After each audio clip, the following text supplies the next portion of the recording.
Hello guys, আসসালামু আলাইকুম। আশা করি সকলে ভালো আছে। আপনাদের দেখাবো আমি মালয়েশিয়ার সবজি বাগান। দেখুন মালয়েশিয়ানরা কিভাবে সবজি আবাদ করে। এগুলো হচ্ছে ঢেঁড়স।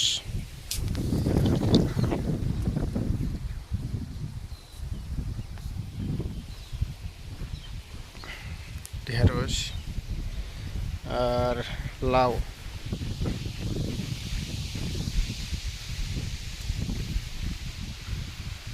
দেখুন কত সুন্দর করে এরা চাষাবাদ করে। আর পানি দেওয়ার সিস্টেমটা দেখলে দেখুন কিভাবে পানি দেয়।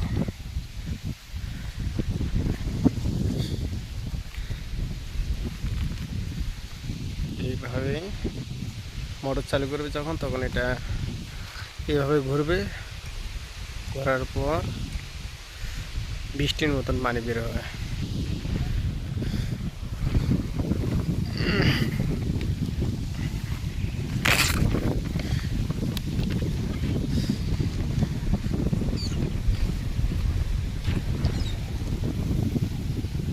আর সামনে আছে কুষারের ক্ষেত।